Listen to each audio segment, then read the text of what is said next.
don't even know how to tell y'all what we're about to do right now because you guys can't see, but we had like a little private chat in the back room, and these guys are going crazy in the back room. My man Scott Chadwick from Myers Park. I got my man Joe Evans from South Meck. We're gonna bring in our normal crew: Sam Greiner, Will Ross, Chris Hughes, James Harden. What's up, James? What's up, man? Yeah, they're no, James Harden over there, left corner. I didn't know. Chris, I want you to tell me. CMS didn't start today. Union County started today. Q Tucker tells me 20% of teams in the state are playing. That means 80% are not. What do you take from that? What does that mean right now, Chris? It means that I don't think I'm worried that we're not going to play. I did bring the basketball out though. Before I answer that question, this was the challenge. You guys couldn't see the private chat we had going on. Hey, Coach Greiner, it's on. You might have more skill than me, but I got more toughness. But anyway, no. What that tells me, guys, is that I am very concerned. When I've seen some school systems push back their workouts today. I saw some coaches have to put out some last-minute regretful tweets saying, guys, I'm sorry, but, we were planning on coming today, but now we're not. And it just clouded, like Q Tucker said that the whole crystal ball was cloudy, and I think it makes it even more cloudy for me because I'm so scared of what I kind of feel. I'm kind of using that gut instinct. The more and more you see workouts pushed back, and the more and more we hear that, the start of school could be pushed back. And a lot of this is dependent upon what Governor Cooper comes out with. But it just makes me more and more fearful of us getting to have a fall start of football or any sports for that matter. So it just concerns me. Well, I got my man, Coach Oliphant, Lake Norman High School. You've been practicing since June the 15th. Coach O. What have you learned since then? How big of an advantage do you have on Coach Grice and Coach Greiner and Coach Chadwick and Coach Evans because you've been gone for so long? I don't know if it's an advantage. We've just been happy to see our guys, just like all these coaches. We haven't seen our kids since March. We're just excited to be out there and to be able to be around them and love on them as much as we, can with going through the guidelines. But, we're just excited to be out there. No, Langston, that's not, hold on, Langston. Let me get in there. Like, it's Coach Owen and do some great stuff out there. I'm not letting him come on here. You know what? I'll get out and let y'all just go. Go. I'm just saying, you give Coach Owen those guys up there 3 weeks now? I mean, they've been doing some great things up there at Lake Norman. But, no, even when I've been on here, I think that's been one of the things I've looked at. And I know, Coach Fitzgerald, the offensive coordinator there. And, I'm excited to see – those guys going in these tough times are really, showing the right way to do this. I know they've been posting pictures of social distancing, and I bring that to the guys, and they always ignore me because they want football in the spring. But, Coach, I definitely would love to hear you talk, about how you've been able to do a lot of this stuff the right way. And it's been, great examples that you guys have shown and say, hey, this is a bad time. It's terrible. It's tough. But you guys are, almost a month in and continue to do this the right way. Okay. I want to hear Coach Oliphant talk about how he's doing it. But I want to hear from a man, Joe Evans, who was chomping at the bit to go today, who couldn't go. And then I want to hear from Coach Chadwick, who always pulls no punches and ain't afraid to get in trouble to give us the real stuff. So Joe, I'm gonna let you go. Hold on. Let me find my one shot. I'm going to get Joe in one shot, and then we're going to come to Coach Chadwick. Go ahead, Joe. Tell me what's on your mind. Obviously we were all prepared to go, ready to go today, and did our sanitizing training, and I had all my coaches prepared, and I met with them and had them all set up and like, hey, here's how the kids are gonna come in. They're gonna transition between groups, between pods. I'd send out all the pod, list to all my parents, and get an email that says, hey, your workouts are postponed indefinitely with no date, set, and it's frustrating. To have to wait. You understand, why decisions have to be made and all that. And it's like you get an email on a Thursday and you have to send an email out to all your parents who have probably postponed vacations and, done things to move schedules around and do all this to be at workouts and been very flexible and had a bunch of information thrown at them they haven't seen before. And we were ready to go. I mean, we were set. We had a great plan. We had me and Coach Harmon and Coach Whitson over at Myers Park actually met and sat down and worked out what our first 8 days of workouts, our first 2 weeks of workouts were going to look like, and we had a great plan. And just sometimes it's like a lesson plan in school. It goes a different way sometimes. Coach Chadwick. Well, I think for me, Hold on. Time out. Be careful, Coach Chadwick. Be careful. Like I tell Sam, be careful. Don't pull a Grice. yeah, I don't know why you guys put me on here to be the one to try to get in trouble. But no, my thing is that I guess my biggest issue came with, I guess, kind of the statement that was put out that, they were trying to make sure that kids were in a healthy environment and they were concerned about that. And my issue with that is that for 2 weeks now, CMS has provided us with the equipment, provided us with training. We've put procedures in place. And like Joe said, as coaches, we've met multiple times. I'm telling you that our kids would have been safer at school with us today than any place they were. Wherever they weren't as safe as they would have been at school. So, I mean, that was, my biggest thing is that I felt like, and I'll say, Sue Duran, I felt like her staff and our facilities people had worked really hard over the last couple of weeks to train us and provide us with the things that we needed. And like I said, then it felt like all of a sudden on Thursday afternoon, somebody canceled Christmas on us. No doubt. All right, Sam Greiner. Yeah. So let's go You're back. my friend. Yeah, I got a lot to say for a second. And you got Shocker. You got people on here that are really proud of you. Oh You yeah, got a whole town that's proud of you. Catawba, baby. That's it. So tell us how you feel. Make sure you have a job on Monday, but tell us how you feel. I feel not so good because, I didn't think we were going to practice. I know they had their hopes up, but I kind of saw the hidden lining, what's happening going forward, and I didn't think we were going to practice. So I was kind of prepared for that. So I didn't take it as hard because I saw it going that way. I think that they were hiding behind the governor. I think they were waiting on the governor to shut it down. And when he didn't do anything, he postponed his announcement. I think that put them in a panic and they had to do what they did. But let's just go back to the real question.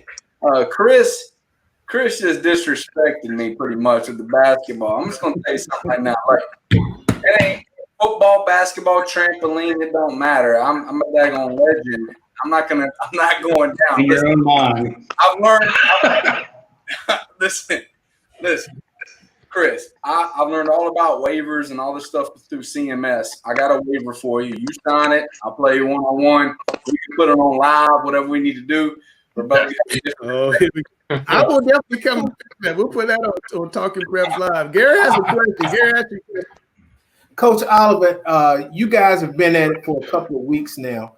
How much time does it take to go through all the protocols that you have to go through before you actually start your workouts? How long does that take with each practice? So what we've done is we've started bringing in kids, our first two groups at 7:45, and we don't start that group until about 8 o'clock.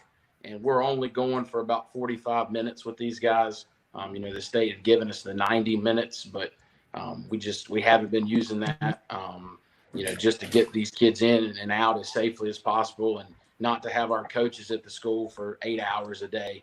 But it takes a good 15, 20 minutes to get these kids checked in and temperatures taken and then get the COVID questions and everything done, to try to be as safe as possible and not to mix groups. And, but we've been fortunate and that our athletic director, Jay Keener, had everything that we needed to start on June 15th. And, we had a good plan, we felt, as coaches. And I just feel fortunate that we were able to do the things we've been able to do the last 3 weeks. I just want to say something. Can I say something? I just love having Coach O on the show because we got a real talker, a real defensive guy. He's got a different perspective than a lot of these other characters on the panel today. It's just great to have you on. Let me ask you a question, Coach Oliver. If you run 65 plays on offense in the football game, how many running plays will Sam run in those 65 plays? About as many as I like to. Exactly. Oh, man. That's what You know, so Chadwick is exactly the opposite. told me, you know, you throw the football, only 3 things can happen and 2 are bad. So the numbers say run the rock. Now I got a guy up on top of his threw 50 touchdowns last year. Coach Chadwick, you gonna hear that? It's all about personnel. You're right about that. I mean, y'all not going to believe this, but this is no lie. You can look it up. I made it to a state championship game in 2003. I had 5 games that season. I didn't complete a pass. Wow. But I had a tailback that rushed for 2,500, another one that rushed for 1,000, and 3 offensive linemen that were Division I guys. And our quarterback couldn't throw it through a glass, so we ran the ball. It's all about personnel. It can work. Sam won a state championship that way. Yeah, I look at your Facebook a lot, and you posted something the other day about Texas high school football. Can you talk to the group about what you posted, what you read, and what that might mean for us? What I put about the Texas high school football. Yeah. Trying to remember which one that was. One was about costs, and what was the Texas one about? Say again? Spring and cost. Spring and cost. Spring. Yeah, spring and cost. Exactly. That's right. Moving to spring. And that's something we've talked about here is whether we should move to spring. And, you know, right now, I don't want to say shocked. I think it was kind of last week we had this discussion about what was going to happen. And we all felt like things were going to get delayed. And then when I saw today that a lot of other systems beyond CMS were just not going to go today at all, that just me drives home a big point that I don't think we're going to be able to play. So that was about flipping sports and putting football into the springs and potentially being able to play it there. And as we've discussed before, there's lots of hurdles with that. But boy, we got a bunch of coaches here, and what do you guys think about it? Do you want to play in the spring? And you know, can it be made to happen? Go ahead, Joe. Yeah, Joe. I mean, I think there's a lot of factors that go into it. Scott and I talked the other day. All right, so he's got a quarterback in Drake May who is probably going to want to early enroll, and I got a tight end in Bryson Nesbitt who's probably going to have the chance to early enroll. So if you play in spring, what does that look like for those kids? Are those kids going to give up their senior year so they can early enroll?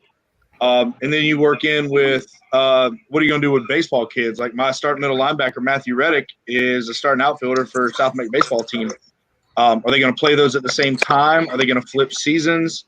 You ask some people about flipping baseball to the fall, and their idea is those kids could get 2 seasons taken away because the numbers could get so high in the fall they don't get to play baseball. So, me being a multi-sport fan and of kids playing multiple sports and wanting to be a high school athlete and have a true experience. I think it's a reality. I think there's a lot of different factors that go into it that a lot of people will have to sit down and have some very tough conversations about, what is it really going to look like in the spring and how can we physically make it happen? Are you going to play cancel all your non-conference games and you're going to play a conference schedule only? I think you can do it, but it's going to take a whole lot of work and a whole lot of time and a whole lot of common sense to figure it out. Coach Oliphant, tell me what you think about that. I think Coach Evans is right on the money. To me, I want to play football, and I think everybody on this call does want to play football. And, there's a lot of schools across the state of North Carolina, Lake Norman High School being one of them, that if we don't have a football season, it's going to be tough to financially support the rest of the athletic program. And that's just the nature of the beast. And to Coach Evans' point, I was a multi-sport athlete, and I just, in my heart, can't see us flipping to spring, moving these baseball kids to fall. And then what if that happens? And now these kids have lost not 1, but 2 seasons. That's not fair. And, I don't know what the answer is, but I just know that there's a lot of intelligent people involved, and that all these coaches and athletic directors and parents should have a say. I think everybody wants to play football. I'll play tomorrow. I'll play in the fall, the spring. I don't care. I just want to try to give these kids some semblance of a senior year. You get one. I can tell you every score of mine. I can remember standing on that field the last time I played the game. I'll never forget those memories, and for these kids not to have those is a shame. So I think there's got to be some way to do this. Now, there might be some issues, like Coach said, and some kids and some coaches are going to have decisions to make, whether to go early enroll, whether to play baseball instead of football. We have a lot of kids that play lacrosse at Lake Norman. But if I lose one or two kids and the other 50 get a chance to play, then it is what it is. I hope it comes, because a lot of these kids need football and need baseball and need cheer or whatever. They've been in these houses for months, man, and just to see our kids' faces, and we've just been conditioning. I know that it's been good for them the last 3 weeks. Yeah, Coach Chadwick, same question. Your guy Drake May told myself and Dale Ross, no matter what, he's playing his senior season. If it's in April or if it's in August.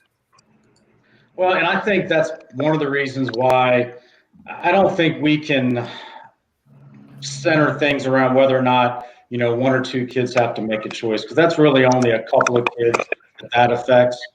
But the switching of seasons and potentially, taking a second season away from spring sport kids, that affects hundreds of kids. And I think, to me, that would be the biggest reason why I think it would be tough to switch seasons. At this point, quite honestly, I just think at some point we just got to go with it.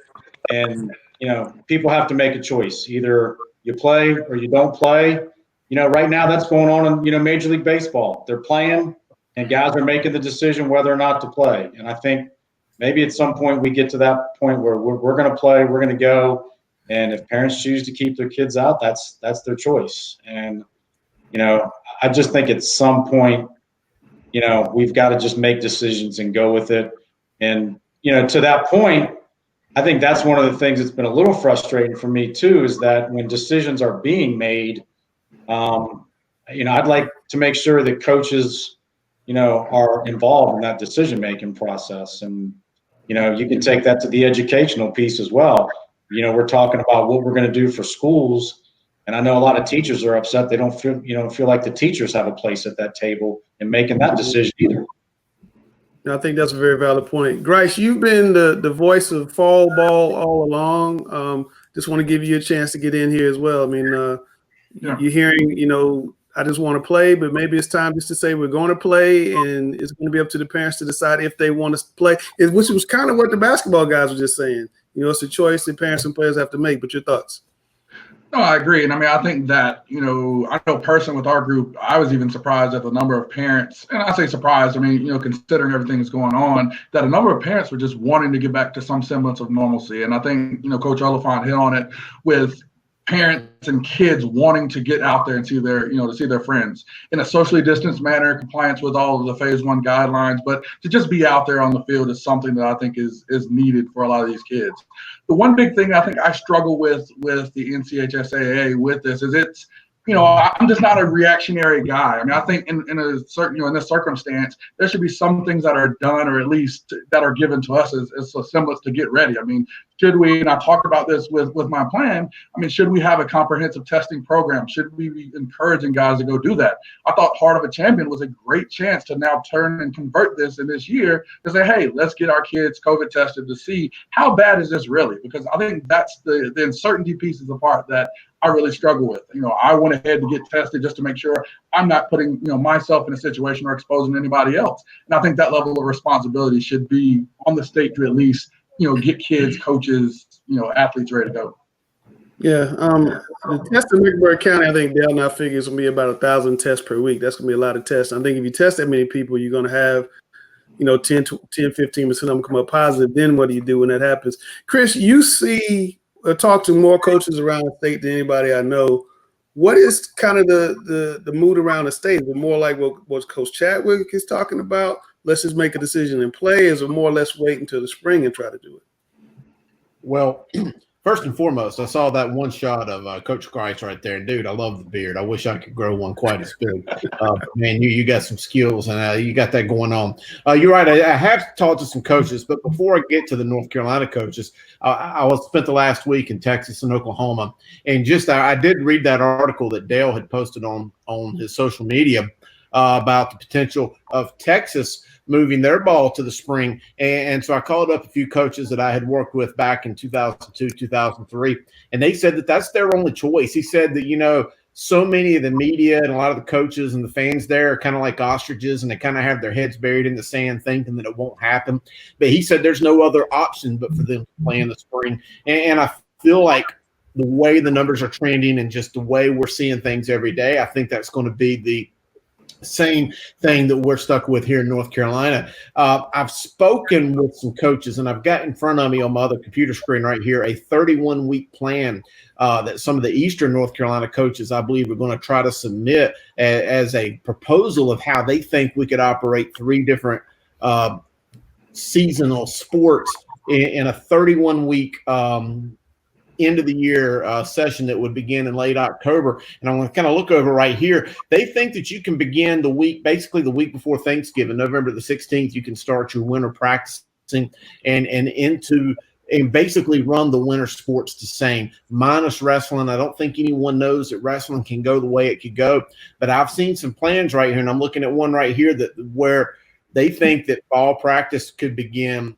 February 1st, play a 7-game season beginning February 22nd with a 4-week playoff, and then kind of in between that playoff and into the season transition into spring practice, and then run spring games all the way through. And I'm going to look at it, spring playoffs through June the 14th of next year. So at least I've talked to some coaches who are trying to be proactive and throw some ideas around about how they would at least play these sports. But at this point right here, whether it's the guys I talked to in Texas or you guys here, I'm just losing faith by the day and thinking that we can have any kind of fall sports this year. But at least like this one I'm looking at right here, some people are putting forth some kind of plan just to move forward. And also, before, and I know I'm being long-winded, but to address something that Coach Greiner, you had said earlier, I do concur with you 100% that some of these systems in pushing back the ability to start the workouts yesterday or today, I think that they were hiding behind Governor Cooper's orders, because I think so many systems knew they didn't want to go, and they were waiting on that message there from the governor to push back the announcement. And I do feel like that was a reason for a lot of these school systems pushing to the right. Whoa, that's a big one. Anybody want to comment on that? Crickets. I love it. People being proactive about how to plan for a season. I think that's exactly what we're going to have to do. Start with winter sports. I mean, I would love to play in the fall, the boys of the fall, the whole deal, but it's not going to happen, I don't think. I mean, unless there's a vaccine, we can all pray for a vaccine, and then we can roll. Then we can roll the dice, and then it might, come out okay. But, if there's a plan in place, it'll be a great thing to have it, even if we're just playing football and other sports. It's just like you said, Coach Oates said it earlier. I mean, it is the breadwinner in the sports. You have to play football in order to pay for the other sports, because I don't think the government's going to give more money to schools just because of what's going on today with COVID-19. So we got to play football somehow, some way, and I like the plan. Plus, if we got to compete with baseball, it might help my chances a little bit versus like the Joe Evans and stuff of the world.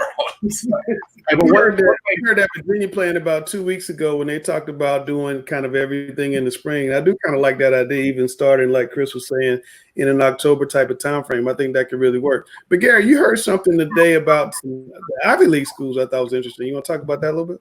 Yes. Coach Oliver, he was saying about more intelligent people. One thing we have to realize, coaches and ADs are not going to make this decision. It's going to be made by superintendents and government officials. And 2 weeks ago, Morehouse College, they said, we can't afford all the testing. necessary. We're just not going to play football this year. Well, today, Harvard came out and said that they're behind a program or a schedule of moving football to the spring. And on Wednesday, the Ivy League schools are supposed to make an announcement. And I would think they wouldn't make an announcement unless they were going to do it. So the Ivy League is looking to move football to the spring. And if you remember back in the spring, the Ivy League was the first to cancel conference basketball tournaments, men and women. And everybody said, oh, they're overreacting. And 2 or 3 days later, all the colleges canceled their conference basketball tournaments. And what I heard today is, like, coaches have aspirations of coaching the ultimate school or the ultimate power conference or, some traditional football power. What college presidents ultimately want is to be president of an Ivy League school. And so a lot of the decisions that the college presidents make in the non-Power 5 conferences as well as the Power 5 conferences is based on what the Ivy League does academically, because ultimately that's where they want to go in their career. And I want to ask you guys, what do you think will happen if the Ivy League postpones football to the spring? We know the Oklahoma head coach, I forgot his name, he talked about playing in the spring. What do you think the colleges are going to do? Because the high schools usually follow what the colleges do. Yeah, I agree with you, Gary. I think the Ivy League schools, they're on to something. I think that other colleges will follow. It seems like they're ahead of the curve. I guess that's why their SAT scores are so great. But to be honest with you, as long as we play football somehow, some way, I will be extremely happy. I would hate for us to go right now in the fall. Something happens, there's a rise, and then we got teams dropping out, not really having a season because, West Myers Park's out because, there's 12 people with the virus, and now they can't play. Their whole team shut down. Now they're in the playoffs. They can't play in the playoffs. You don't want something like that. So moving into the spring is definitely the way to go. I think the Ivy League schools are on to something. So, maybe we need to look at their plan. Coach Oliphant, what do you think? Yeah, I mean, I 100% think that I think high school is going to follow college 100%. I just don't see how, if they're not going to play footballs on Saturday and Sundays in the fall, how we can realistically sit here and say we're going to play high school football. That's a multi-billion-dollar industry. And I think they're ultimately going to drive this thing. But I definitely think the Ivy League's onto something. I think that a lot of other guys are going to follow suit because, like Coach Greiner said, none of us want to get into the boat where we're playing high school football in August and lose a quarterback or lose your starting center or whoever. Coaches, what if one of us gets sick and now we've got to play a high school football game without your head coach? I mean, it's a lot to think about. I'm praying that these guys that are making the decisions and the ladies that are making these decisions are, thinking about all of this because there's a lot to think about. And, ultimately they're the ones that are going to have to decide what's best for everybody. I mean, I don't necessarily agree that the colleges are going to all fall in line with what the Ivy League does. The Ivy League's kind of their own group when it comes to football as it is. They don't participate in the FCS playoffs. They have their own little thing going on there anyway. So I don't think what the Ivy League does, I don't think the SEC and the Big Ten are paying any attention to what the Ivy League does. They're running their own show there.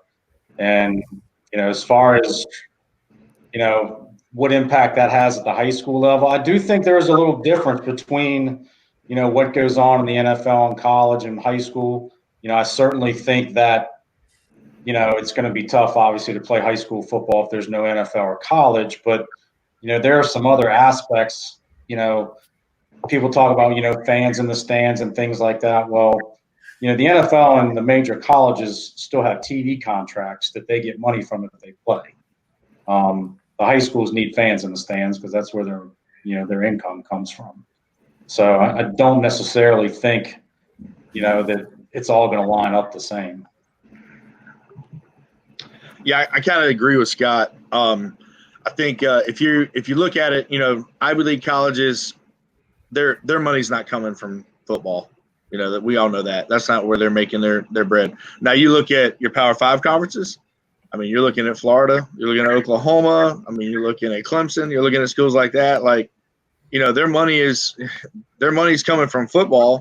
And if you're trying to move all that to the spring, and you're trying to take all this and make those days in the spring the same days they are in the fall, I don't think it's going to happen. I think the Ivy League might get together and have a condensed schedule where all the teams that decide to move them to the spring, they say, hey, we're all going to play a condensed schedule against each other, and that's their baby. That's fine.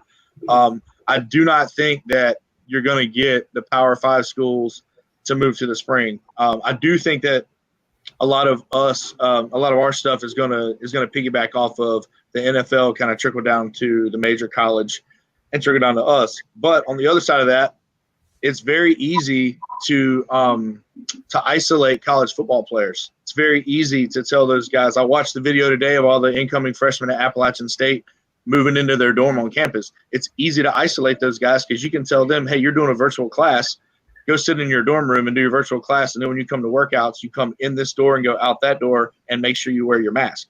I mean, I think that, that's gonna happen in some places, but I don't think your major college football programs are going to play in the spring. I think they're going to be in the fall. All right. Well, coaches, I appreciate you guys getting on with this. We're kind of running a little heavy, so I'll let you guys go, but we definitely want to get you guys back. Hopefully during the season. The conversation in the back room, I wish everybody could have seen that.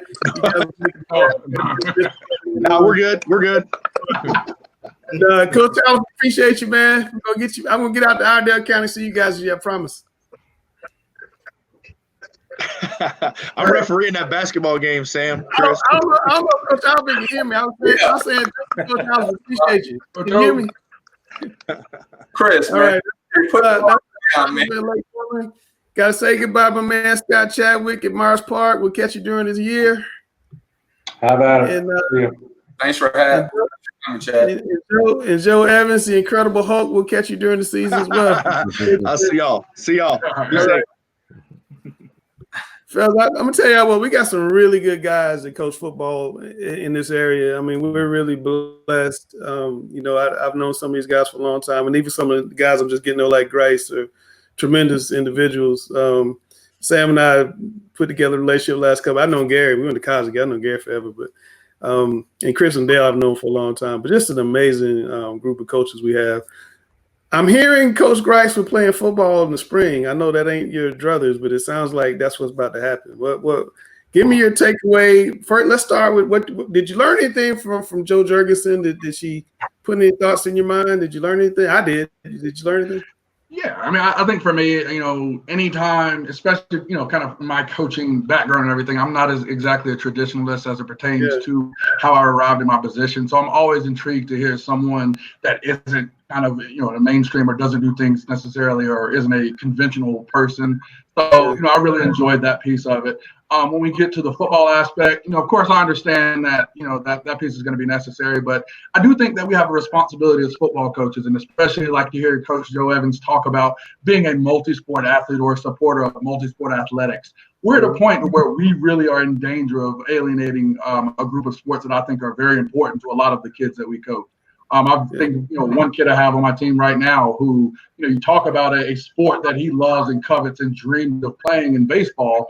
Well, the kid, played his freshman year, tore his ACL, missed a sophomore year, came back for a junior year to be cut by COVID, and now we're talking about endangering his senior year, and this is a sport that he loves.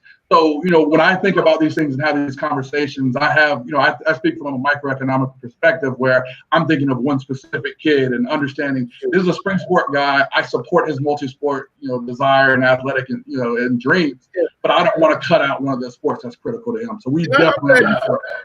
I'm glad you said that because there's some people I've been reading that think that you guys are always on to the spring sports. But Gary, the plan that I like, and I keep saying, is that you start in October, November, whenever you start, but you get all the seasons in, even if it's in the spring. Hopefully we have a vaccine. Do you think that could work, Gary, to start basketball in November, October, whenever it is, and then play shortened season, let everybody play?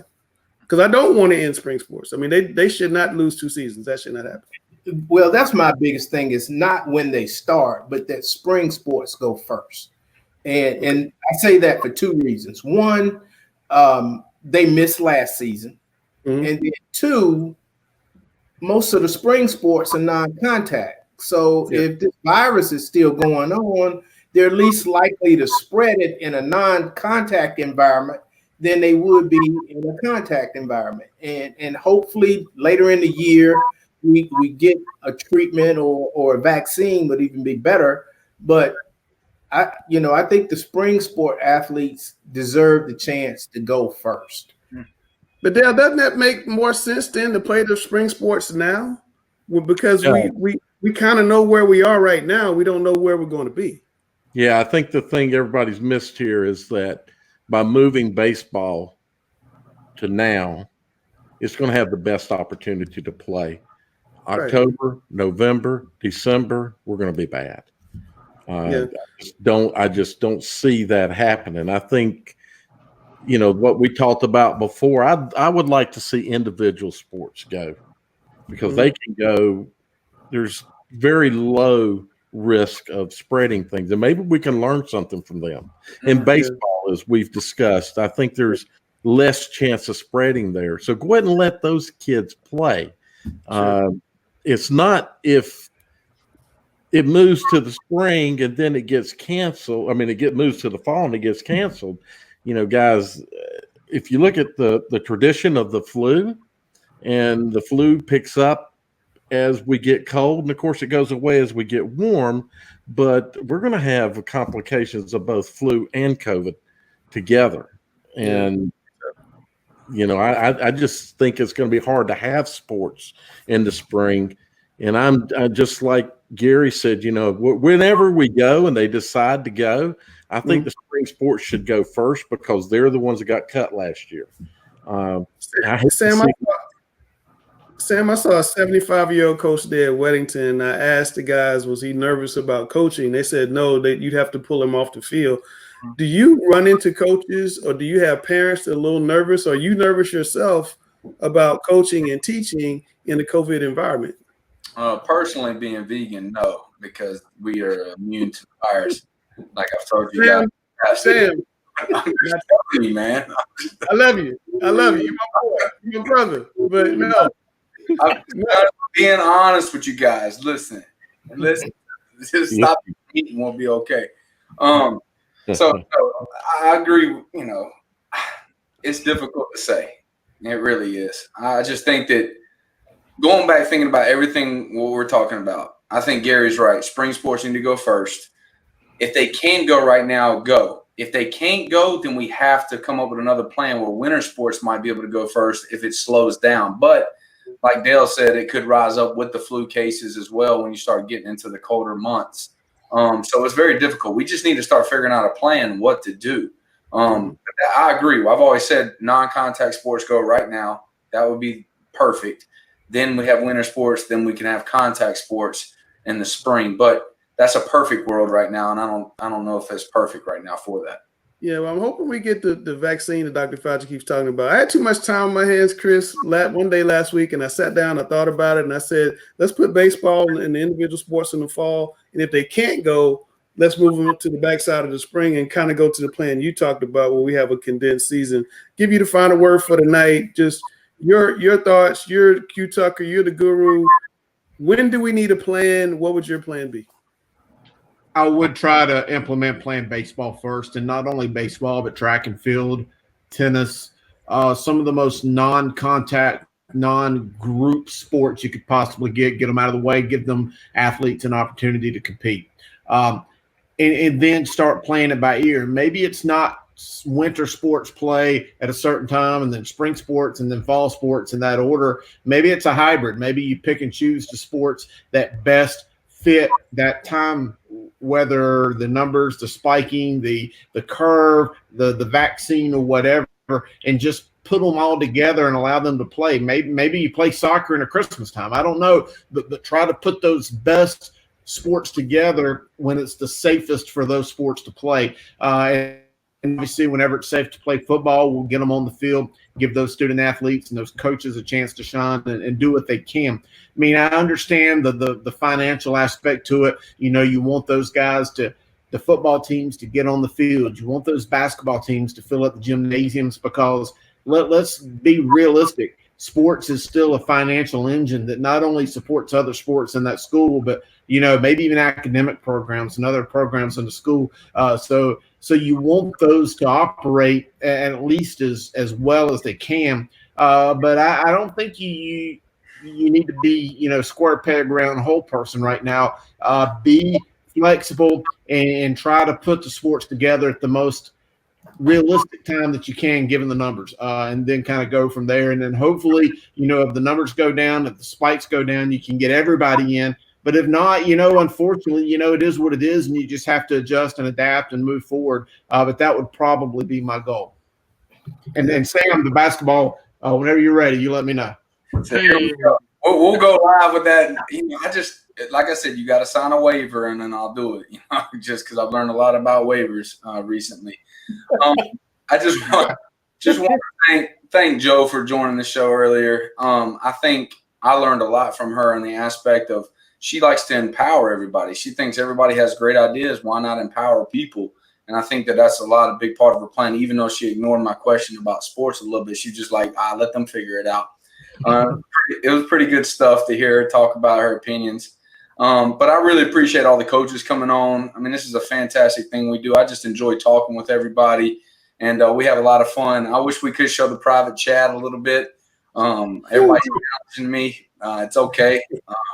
We even talked a little bit about, you know, heroes you remember, but legends never die. It's legit, though. And everybody needs to go watch that movie, Sandlot, if you haven't. All right, guys. Look, thanks for coming on. It's been a great show. It's been our longest show ever, but I think it's been one of our best shows ever. We'll be back next Monday with another special show. Coach Greiner, you due to give me a guest now. I've been carrying you the last couple of weeks. You got to get somebody. Couple of weeks. There's a certain coach that we really need to get, but we're gonna leave that alone. All right, thanks a lot. We'll catch you next time on Talking Preps.